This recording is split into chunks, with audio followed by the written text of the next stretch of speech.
Good evening, ladies and gentlemen. Will the meeting of the Planning and Zoning Commission for Wednesday, July 19th, 2017, please come to order? I'd like to start off by reciting the Pledge of Allegiance. If you would like to, please stand and join me. Pledge allegiance to the flag of the United States of America and to the republic for which it stands, one nation, under God, indivisible, with liberty and justice for all. Thank you. All right, so for the benefit of those who may not have participated in the Planning and Zoning Commission meeting, our procedures are as follows. We will read the legal call of the meeting as published in the local newspapers. The applicant will be invited to come forward and present the case, explaining to the commission and others present what is being requested of the property. Comments of town agencies will be read for each application if there are any. There will be clarifying questions from the commissioners. Then there will be an opportunity for clarifying questions from the audience. First, those who wish to support the application may come forward, and second, those who oppose the application will then be invited to come forward and express their opinion. As this is a public hearing, it must be recorded. It is necessary for speakers to identify themselves by stating their name and address before addressing the commission. The applicant is then free to leave or remain for the balance of the public hearing and the regular meeting at which the commission will try to reach a decision on each application. Each applicant will be notified in writing to the decision of the commission and has a right to appeal in Superior Court if desired. All decisions of this meeting are available the day after the meeting by calling the Planning and Zoning Office at 203-453-8039 after 9 a.m. Seated this evening are the following Planning and Zoning members. We have Rich Meyer, Alan Brown, Josh Hirschman. I'm Frank D'Andrea, Dick Wallace, Tom Cost, and Walter Corbiere. Staff present tonight are Reggie Reed, George Crawl, and we have Lisa Brewer, the recording secretary. The videographer this evening is Peter Schultz. Secretary, can you please read the legal notice? We have no items to be noticed. No items to be noticed. Okay, great. So, thank you very much. Let's move on. So, we will start with the public hearing for Derek Streeter. Please come up and present your application. Yes, sorry. I don't have the sheet in front of me. It's an accessory apartment application. And just get your name and address. Oh, sorry, Derek Streeter at 196 Whitfield Street here in Guilford. And the application is at for the property at 48 Moose Hill Road. The application is for an accessory apartment in the existing barn, in the upstairs of the barn. It's currently a finished space, office space that was built in 2007. And we want to just understand and increase the flexibility of the property so we can make some decisions moving forward. Okay. There's a letter in here from Dennis Johnson. He's the Director of Health. Did you happen to see this or know that he gave you approval? Is it an email to me? Okay. Is that the one he said? Yeah, I did read it. So I'm going to read it into the record. Okay. The applicant's proposed accessory apartment addition will increase the total bedroom count and daily wastewater discharge delivered to the shared septic system. Adequate area exists on the lot for an expansion of the septic system to accommodate a 5-bedroom septic system. It is recommended that the applicant's proposed use be permitted with the following condition. The existing septic system shall be expanded to accommodate the additional bedroom prior to occupancy of the accessory apartment. Do you understand that? And you're okay with that? We have a site plan if anybody wants to see it. I got to review it already. Reggie, did you have a filled out form for all of the setbacks and everything? I have it, yes, and you have the zoning diagnostic, or it should be in your packets. He meets all the requirements. Oh, it's not, oh, sorry about that, it's not in your packets. He meets all the requirements. The size of the apartment will be 651 square feet.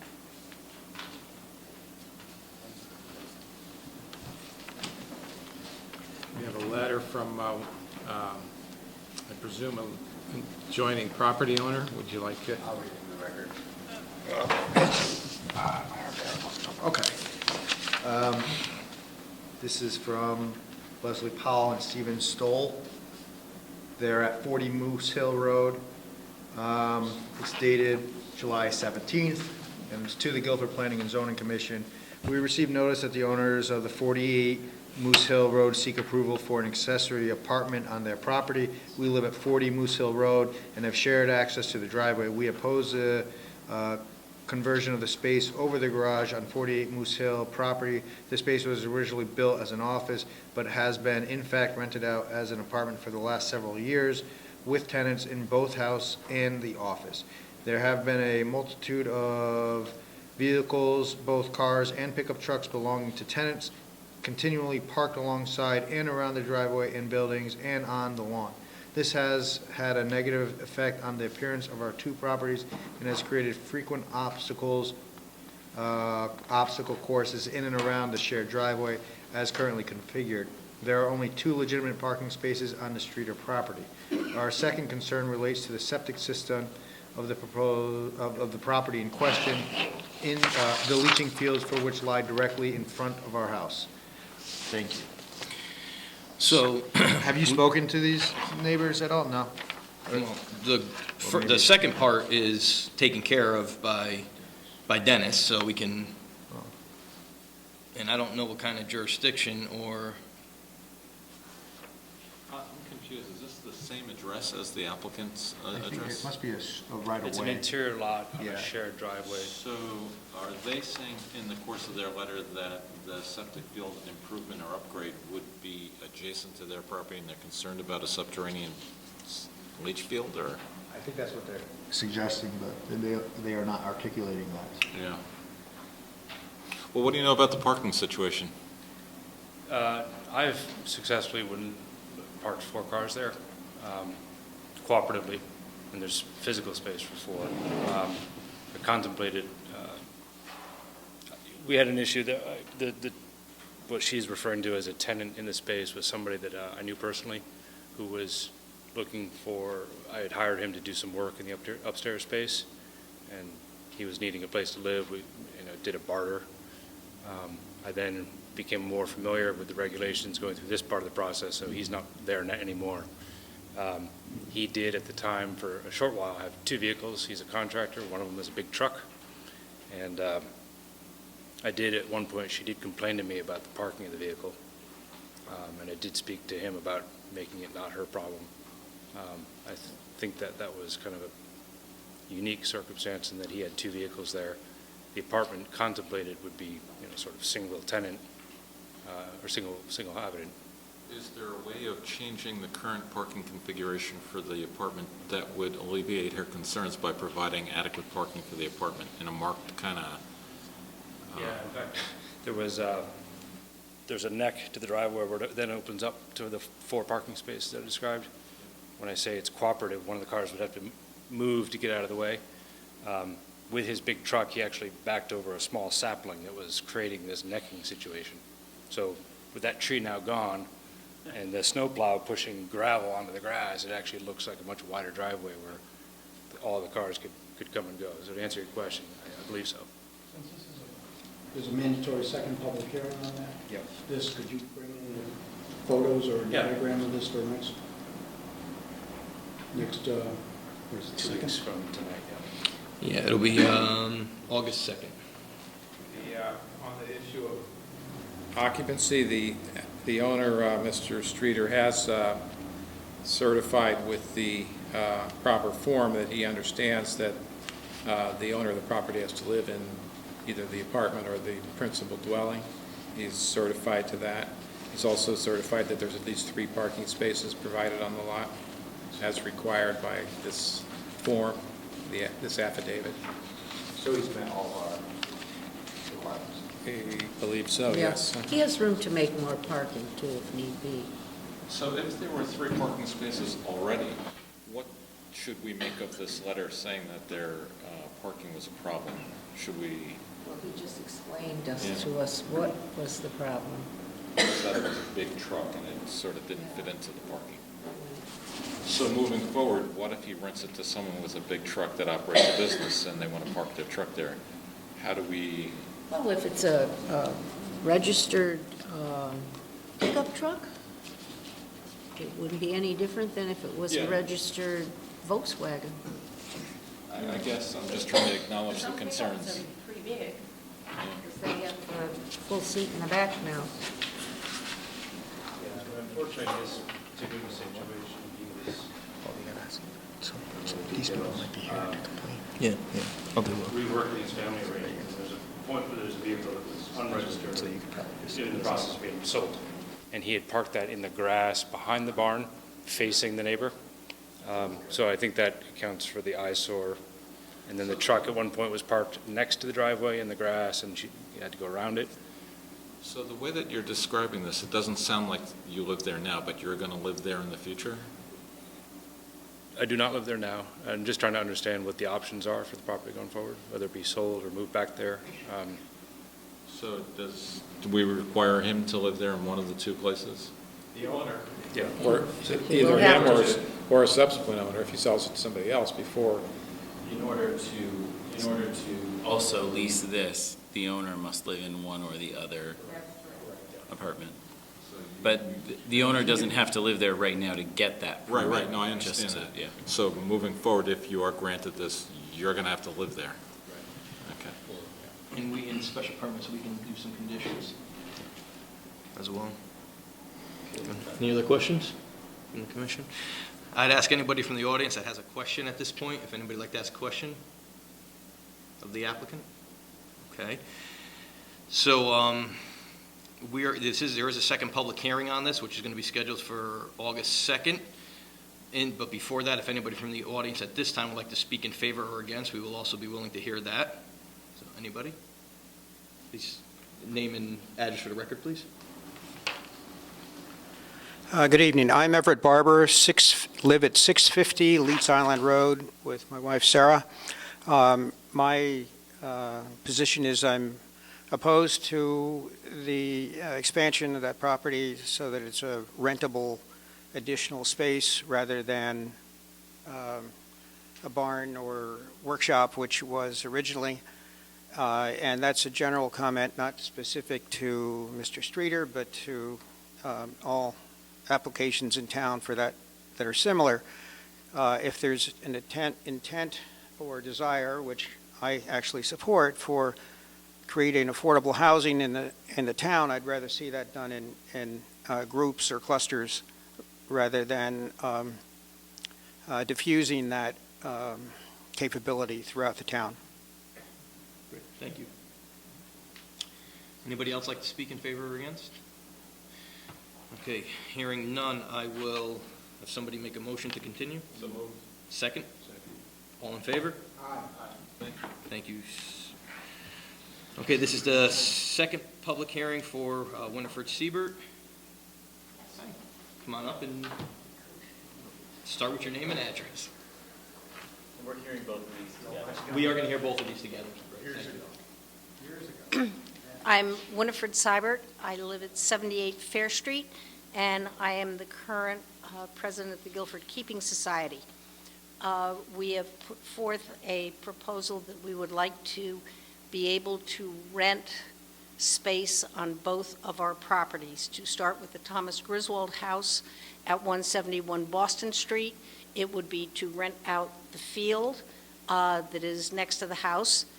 And for the Medadstone Tavern at also 171, 3 Mile Course, it would be to rent out the first floor of the tavern for events such as luncheons or dinners, and possibly the outside space if people would want it.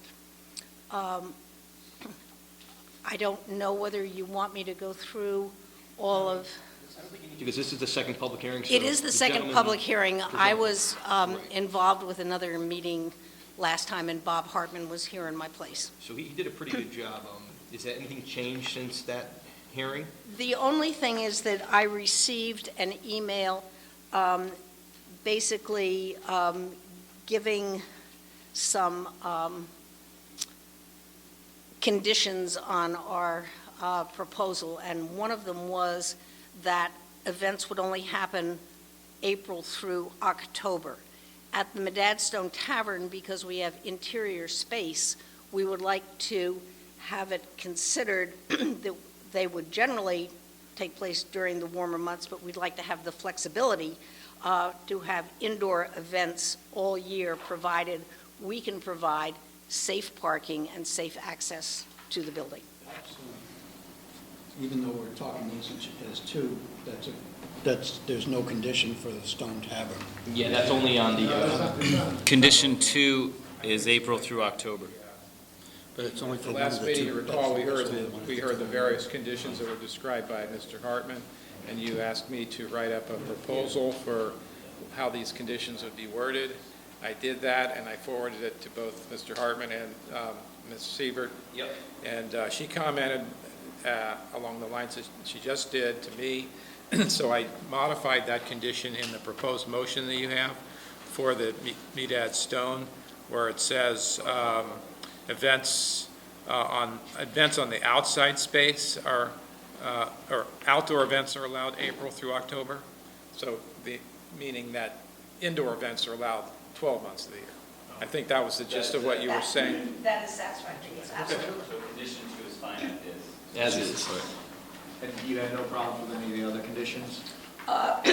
No, they really were right in line with what we had proposed in terms of sound abatement and hours and things like that. We took that, we asked Mr. Hartman for that list, and he's forwarded it to us. Oh, okay, And that's where these. because it was all spelled out in the original application of 427, yes.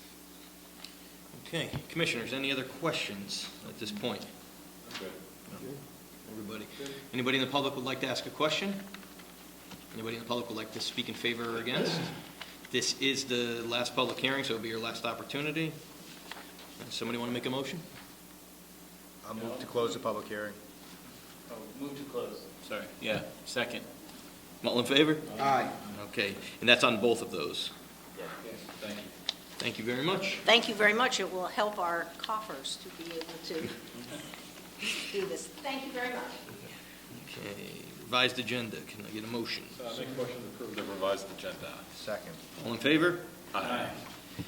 Okay, deliberation of the public hearing, we only have one, Well, we right? have- Well, I'll make a motion. two for one. I'll make two motions, so, well, I'll make a motion. No, you can I'll make a do them motion. separately, All right? I'll make a motion. All right, voted that the Guilford Planning and Zoning Commission approve a special permit for the Guilford Keeping Society, the Thomas Griswold Museum at 171 Boston Street, map 40, lot 134, to allow use of the house and the outside property for events conducted by nonprofit organizations, civic groups, and individuals other than and in addition to the Guilford Keeping Society. This application is approved with the following conditions. First, all events must be finished by 10 p.m. Second, events on the outside grounds would be allowed only on weekends. Third, background music is allowed, but with no amplification. Fourth, events shall be for one day only. Fifth, outdoor events are allowed April through October only. This application is approved based upon a finding that it conforms with the zoning code. The special permit is effective on July 28, 2017, and upon filing with the town clerk. Second. I don't really understand who we are allowing. Yeah, let me clarify that. I tried to make that clear in that second sentence, or I guess the first sentence in the top.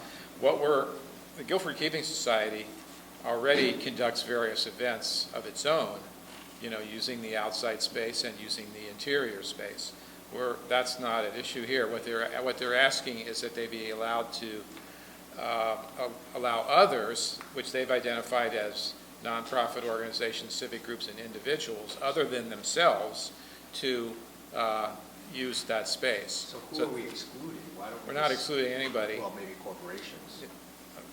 We're specifically allowing nonprofit organizations, civic groups, and individuals, which are the same words that they used. So what does that mean? okay, well, Everybody. Nonprofit organization, 501(c)(3) right. Civic Civic groups could be anyone. Well, it wouldn't be. It would be it like wouldn't Walmart. Be, it It's wouldn't be widely Walmart. defined. It wouldn't be Walmart. It might be the Chamber of Commerce or Right. the, somebody like that. individuals. Individuals, who, again, would not be a corporation, but it would be for a wedding or a birthday party or something along those lines. I think that's what they have in mind. They didn't need to do this for their own activities because they're already an authorized, nonprofit museum, which is a special permit use.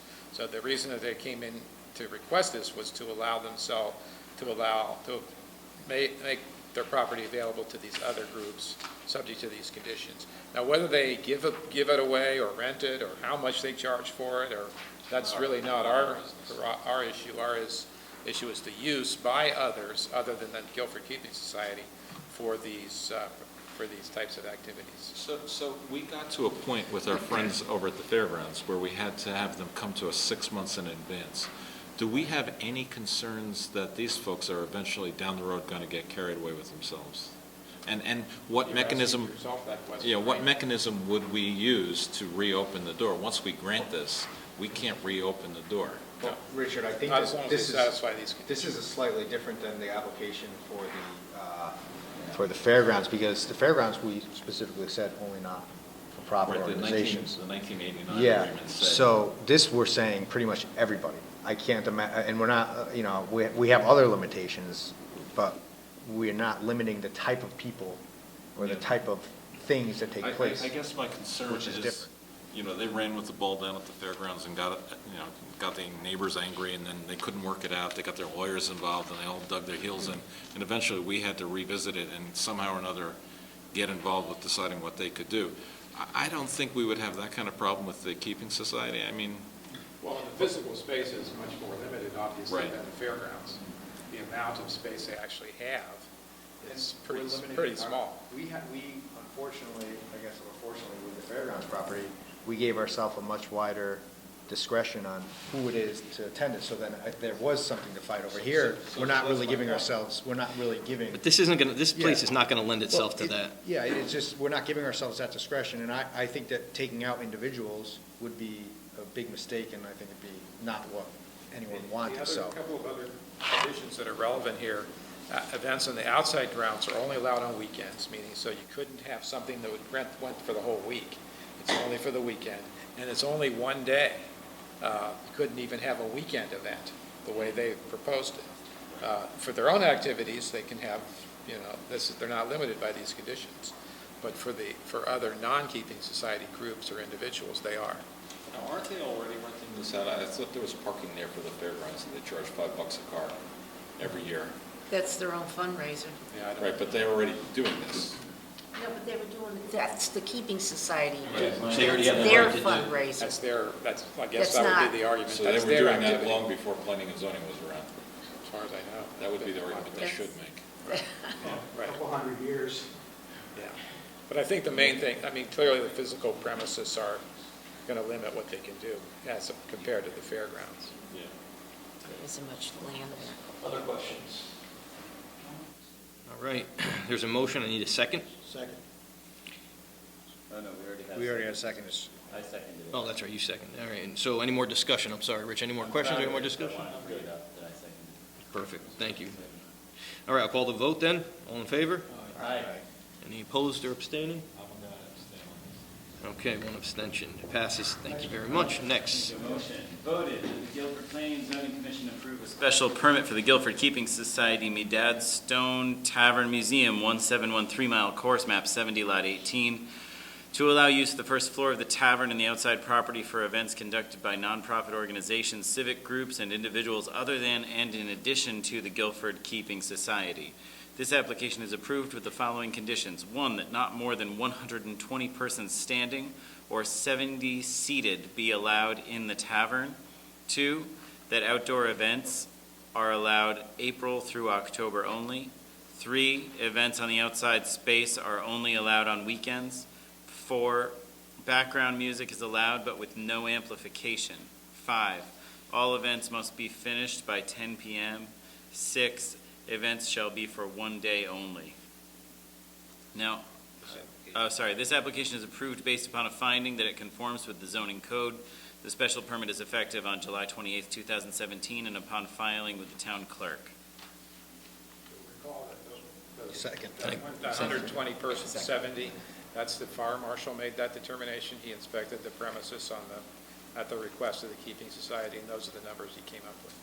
So, on this property, the 10 p.m. just kind of seems, the risk of nuisance to neighbors on this property is just so negligible, I just can't imagine. Unless we're worried about something else. I think that the reason why it's 10 p.m. is because that's what they submitted to. That was their. That was just their Yeah, we didn't request. say All right. anything about timing. So they want to I'm sure- be able to say, oh, no, we can only do things till 10 PM, so they can throw people I'm out. sure that if it goes past 10, no one's going to say anything. Well, I mean, yeah. They'll probably say that the rental is from, whatever, 4 to 10 or something. The nearest neighbor is just never going to be bothered by this, realistically. Okay, any questions, comments at this point? All right, I'll call the vote. All in favor? Aye. Any abstaining? One, any? All right, thank you very much. Move on to site plans. We have Allison Pasterfield Associates Incorporated and RTRW LLC. Anybody here for that? Come on up. You got 4 minutes. For the record. It's a condition. Can you say hi in 4 me, it'll be 3. Can you say hi in 4 minutes? Is this okay for the boards? I've got a couple of things that I want to show you.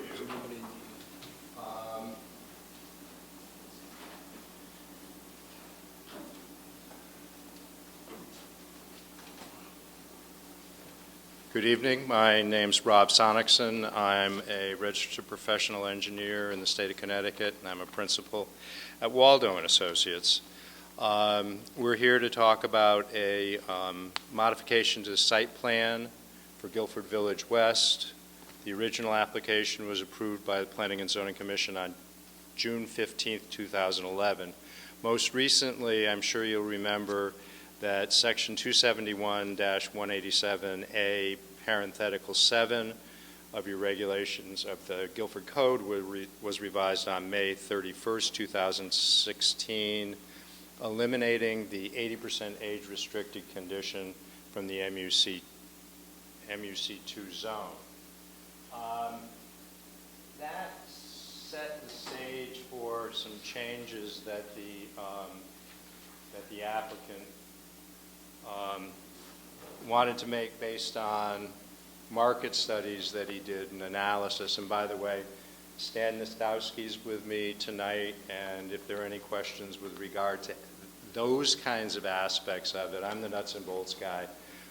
Stan can talk about any of the thought process and marketing issues that led the prospective developer to seek these changes.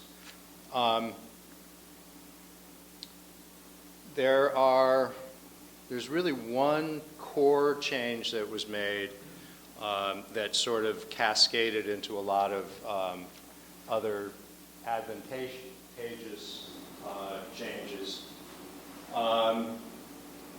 The approved site plan in this location, which is on the eastern side, Route 1's here, the transfer station is in this area, the wastewater disposal system is down here, and the residential units are scattered throughout the rest of the site. The prospective developer decided that attached units weren't in his development plan, and he eliminated 14 attached units right off the bat. Didn't want to do the attached units. They were gone. And so that's now open space. The number of the real core to the project is the fact that the DEP authorized a certain wastewater discharge based on a bedroom count. At the time that it was approved, it was 115 two-bedroom units, or 230 bedrooms. By eliminating the 28 bedrooms in the area that was going to be attached units, it gives the developer the opportunity to consider potential of having some 3-bedroom detached units in the development. The footprints haven't changed. If the footprints do change at all, there's a condition in the original approval that the applicant goes back to the design review committee for approval before building permits are issued. But that is the sort of the basis of the change. Now, elimination of the attached units meant that the roadway that goes down to the wastewater disposal system didn't need to be a roadway anymore for cars to go to their apartments. Now it's just going to be used by the truck that goes out to the wastewater disposal system, so the grading didn't need to be as flat as it was in the original application. I've got all the plans and profiles here, but I'm not going to be able to show them in 4 minutes. So what that did was it lowered the grade, particularly in this Kensington Avenue section of the site, which has about 20, the first 20 units are going to be in that area. The greatest, the rock cut that was going to be required in order to be able to put the attached units in was going to be approximately 10 feet. By making the change, we've adjusted the roadway profile, and now those units are going to be able to be constructed essentially at grade. So we're saving a 10-foot rock cut and all of the disruption to the natural resources that comes along with it by changing the roadway profile in that manner.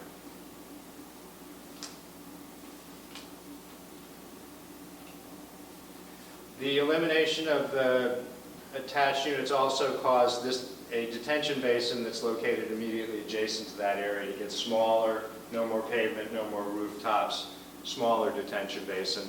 That's sort of a minor addition.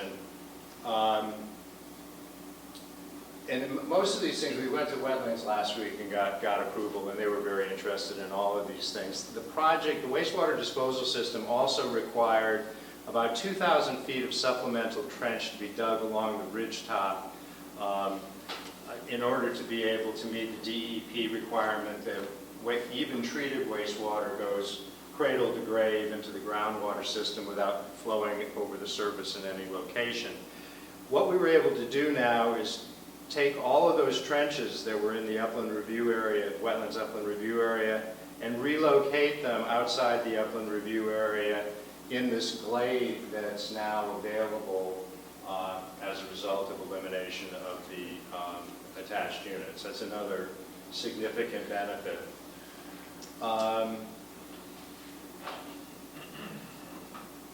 So those are the major advantages to the project of eliminating the attached units. Everything else remains, all of the rest of the development remains the same. There is one other revision that was made, and this is also related to the market studies that were done by the prospective developer. Since it's not age restricted any longer, the use profile changes in their opinion. In this location, right at the main intersection of the entire site, was going to be a community center with a large parking lot and a tennis court and some other recreational facilities. The current developer does not feel that makes sense any longer for this type of development, and so the application is to eliminate the community building, put 2 additional residential units in its place, and also eliminate the tennis court. And the tennis court was built on top of an underground stormwater storage facility because it took up a lot of room, and we didn't want to get into the wetlands with our stormwater management system. This freed up this entire area, and we've taken that expensive and not as environmentally sensitive stormwater system and replaced it with a sort of a standard multifunctional stormwater detention basin. And we also lowered the roadway that goes across the saddle in the middle here and saved a lot of fill in that area. So the road had to be up high in order to be able to get the parking lot at the level where you could go into the community building. Eliminating that, we can slope the road down to the bottom and then back up the hill, and that saves a lot of fill. Just for the residential units, so you were saying that we eliminated 16 and added 2, or eliminated 14 and added 2? We eliminated 14 and added 2. Right, because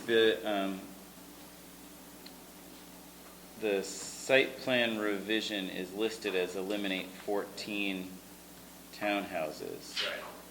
And eliminate the common building. And the common building. And revise the common space. So 14 is not correct. 14 is the number of units that are being eliminated. But there's no reference to the number that... attached units, 14 attached units are being eliminated. Right, but we also are adding units. There are two additional units that are proposed to be added.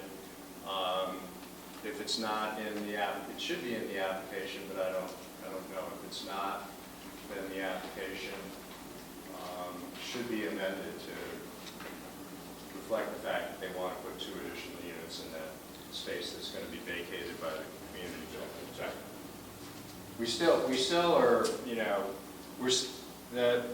the underlying zoning density in this area is way over what we're proposing, and we have, based on what we're showing here, we've got plenty of capacity for wastewater disposal. The density currently with the way this is zoned is what per acre?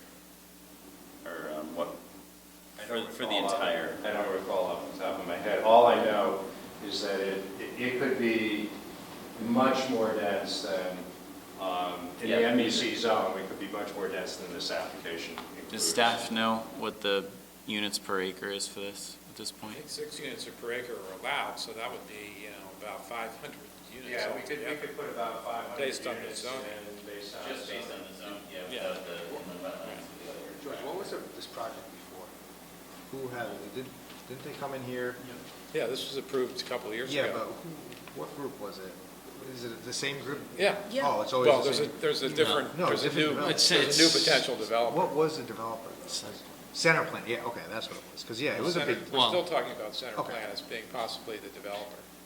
But that's No, it is irrelevant, I'm just saying that. Here's a question I have, if you don't mind. I know you still have some more presentation, but, so ultimately, I get that there's going to be a ton of improvements here as far as the site work. It seems like it's going to be more conducive to a more site-friendly, but at the end of the day, it's really about bedrooms, and I think a lot of commissioners were raising those questions back in the original, in the second revision. So ultimately, are we, as far as bedrooms, is it an equal to what you did before? Is it net zero? Is it, less? Is it going to be more? Because you did mention about maybe some of these are going to be converted into 3 bedrooms from 2 bedrooms. So ultimately, are we at the same number of bedrooms? Because I think that was more of a concern on a couple of commissioners. Ultimately, we will have no more bedrooms than was approved on the original application, because that is what is constrained by the DEP wastewater discharge permit. So we can't exceed that, and what was approved on the last application were the number of units that resulted in the discharge to the wastewater disposal system. That was what was approved by the DEP. So we can't exceed it, and at this point in time, we have not, this plan doesn't show any 3-bedroom units. It shows the outlines of the existing, but it's the applicant's position that they were approved for 115 2-bedroom units, 230 bedrooms, and that's what they... So it'll still be 230 bedrooms, maybe 101 units.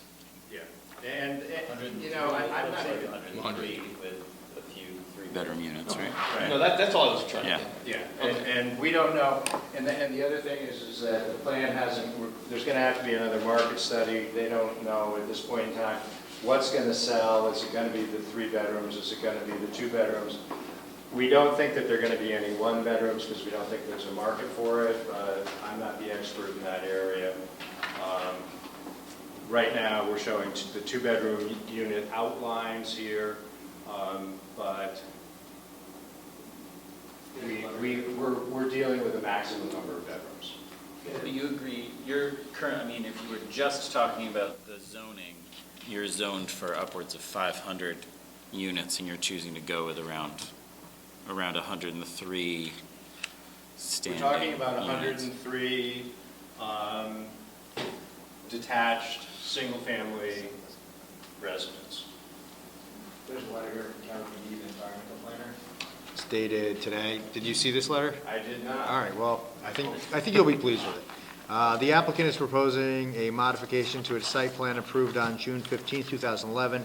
That includes elimination of 14 townhouse units, common buildings, changes to the grade of Kennington Drive, Lancaster Drive, and Westminster Drive, and the relocation of sanitary effluent trenches. The proposed changes to the grade of the road will require less excavation and lessens the impact to the adjacent wetlands. The approved site development plans have sedimentation and erosion control procedures that are in compliance with 273-97B subsection 6 of the zoning regulations. The Guilford Inland Wetlands Commission at its July 12, 2017 meeting approved a modification to regulated activity permit issued on July 10, 2010 with conditions. So if you can take the letter if you'd like. We were, as far as the staff review is concerned, we were aware of all the design changes that have been contemplated, including the 2 additional single-family units in the vicinity of the former clubhouse or whatever it was called.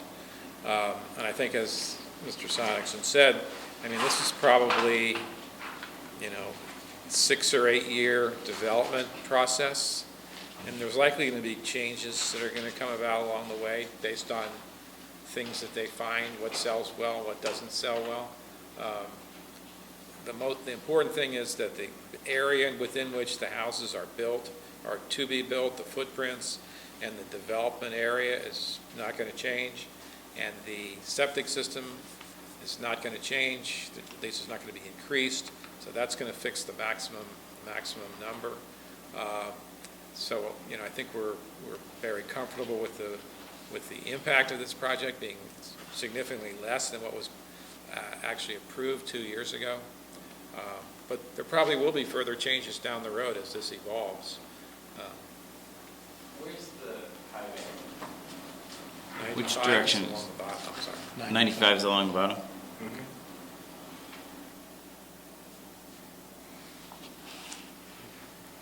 And do you have any plan, obviously you want to sell these properties, so I'm sure they've thought about, that issue, the nuisance issue, but do you have any plans for structures that protect additionally from the sound? There are no plans on the approved site plan. One just quick sidebar. One last thing I wanted to mention, and it's not that critical, but we're changing the first wetlands roadway crossing from a clear span bridge to an arch. It's so that the stormwater can be carried across without hanging it under the bridge. That's the only other change. One of the things that happened with the wastewater disposal system is that the original plans that we had fairly well developed had more attached units down in this location. We were going to put the wastewater disposal system sort of up in this area, and we ran into some problems with the DEP's policy, which changed sort of while we were in the midst of the design. And so the decision was to get rid of these units, and this is the area that it's really closest and most intimate to I-95. It's sitting up sort of there's a rock cut as you go past it. The rest of the area is sort of heavily wooded, and we'll have to see how the noise is. There's no question about it, you can't hear the highway. When we did the wetlands walk, nobody had the pleasure of coming on it. But when you started getting, into this part of the site, you could hear a little bit of I-95 traffic, but right now there aren't any plans to do it physically. There's a few of us actually got to walk this quite a few years ago. Yeah, a long time ago. So, Yeah, it's a pretty special site, but anyway, That's how long this has been. the highway's reality is sort of everywhere in Guilford. And that's, and nothing else changes on, from the approved plan. And the Wetlands Commission thought it was a real win-win, and we hope that the Planning and Zoning Commission agrees. I have one question that's, you can't answer, factually. If this were to move forward the way we're all thinking it's going to move forward, about how many years before homes would go in? We're talking about 5 to 6 years. It's going to take several months to just build the roadway. I mean, it's nice that it has this long roadway that you're going to take in from Route 1, but there's a lot of construction that's going to take place, and they have to put in the wastewater disposal system before they can start building houses. So there's a lot of infrastructure that needs to go in before the houses go in. Phase 1 is going to include the houses along this stretch and a few up in here. I have a phasing plan that sort of shows like 9 phases.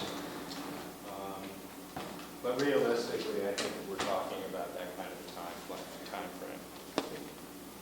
Rich was asking, when do you think it's going to start, not when is it going to end? We've got to get our approvals.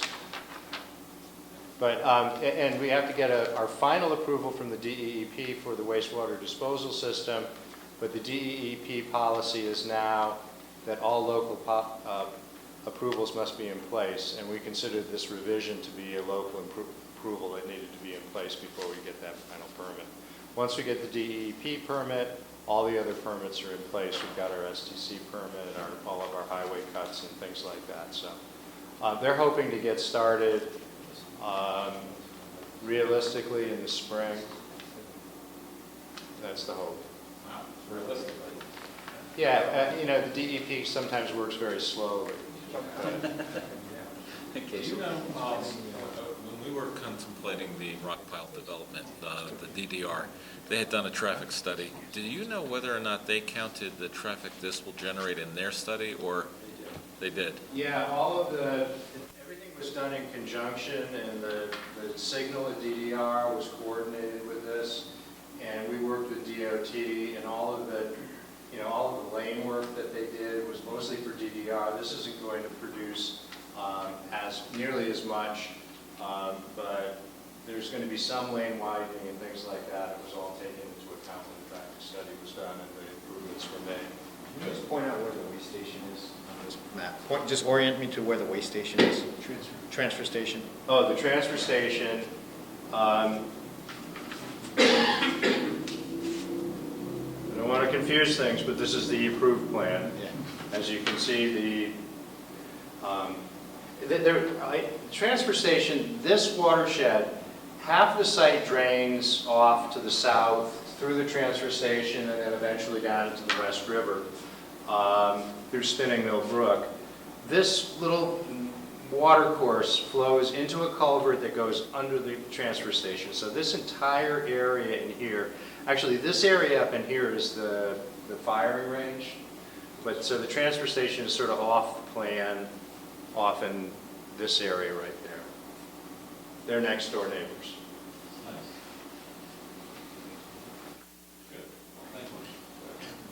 Any other questions?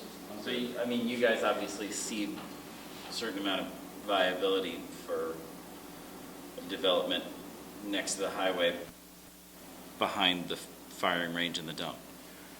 Yeah, the firing range was, this was the area of development that was closest to the firing range. And there was a lot of berms that were being constructed and things like that. By eliminating it, we eliminated that, and we moved everything back significantly away and at a higher elevation than the firing range. The transfer station is more visible along the access roadway, It won't be a factor for the residents, I don't think. Just to clarify, the shooting range is used by the Guilford Police Department exclusively. This is not open to the public or anything like that. Okay. And my understanding in the long history of the Guilford Police Department, they never actually fired a weapon as part of their duty. So it's not like they're out there shooting every day, I don't believe. It's fairly limited. Do they have bullets? But they're all sharpsharpshooters. Yeah, they're all good shots, so that's what we're... I don't think they have automatic weapons or any heavy-duty weapons either. They're all rusted up. Voted that the Guilford Planning and Zoning Commission approve the site plan revision of Guilford Village West, Boston Post Road, map 78 and 79, lots 39 and 41, as shown on plans submitted by Waldo and Associates LLC, 12 sheets dated April 1st, 2008, and revised on April 25th, 2017. The application is approved with the following conditions. There are none, but it comes down to this. The application is approved based on the finding that it conforms with the zoning code. It is noted that all conditions of the previous approval dated June 15, 2011 are continued in force with the following exceptions. Number one, Connecticut DOT approval requires only a change in the bond amount and the name of the contractor performing the work, i.e. site distance clearing and the I-95 fence installation with a performance bond. Number three, floor plans will change to reflect market changes and will be reviewed by the Design Review Committee prior to application for the building permit. Number five, the community building will be removed from this plan, from plans. And number six, community building will be removed from plans. Second. Okay. So I got a question. Sure. In there, Commissioner Wallace read that it will be reviewed by the Design Review Committee. Does it need to get approved by the Design Review Committee, or can it just be reviewed, and if they say this is terrible, you can get it anyway, if we say yes to this? As you know, the Design Review Committee is advisory. Right. They, Yeah, they can go ahead even though the Design Review says no. So that doesn't mean anything then. Well, we could always ignore them, but Right. we They almost could never report do. to you that they don't approve these changes. Oh, so we'd have to approve it anyway. Then if they are changes that require commission approval, then you could take their comments into consideration. Correct. Yeah, like always. Yeah. So I'm happy with this because I'm glad that it doesn't, the 80% senior restriction, which initially produced a higher density of zoning, when it was removed, I was concerned that there wasn't a commensurate reduction in the number of units per acre that were allowed. But this site plan revision doesn't include an increase in the number of units. So demographically, I think it takes away the concern of more on the weight on the school system. And, you know, maybe we wouldn't have wanted seniors by the highway behind the dump anyway. And the shooting range, And the shooting in range. case they happen to wander Yeah. off. All right, well, those are good comments. Tom, any other ones? Anybody? Alan, you're quiet, you good? He said that with a straight face. Thank you, Mr. Chairman. Appreciate that. What's that? All right, cool. Want me to call it? Call it. All right, all in favor? Aye. Any against? Any abstaining? One abstention. All right, thank you, sir. Thank you. Congratulations. Wow, I think, Mr. Chairman, I have Do we have- reviewed the minutes of the last meeting. They appear substantially correct. Was it the minutes of the last meeting in June, or was it, no, it'd be the July. Last week's, is that what you sent today? Monday. You sent them on Monday. I got mine on Monday. One of the minutes I saw was, I thought the June minutes, but it's fine, sounds good. I'll second. Okay, all in favor? Aye. Okay. Mr. Chairman, I move to adjourn. These meetings are occurring with record speed, and I'd like to commend you on that right before I get a second for adjournment.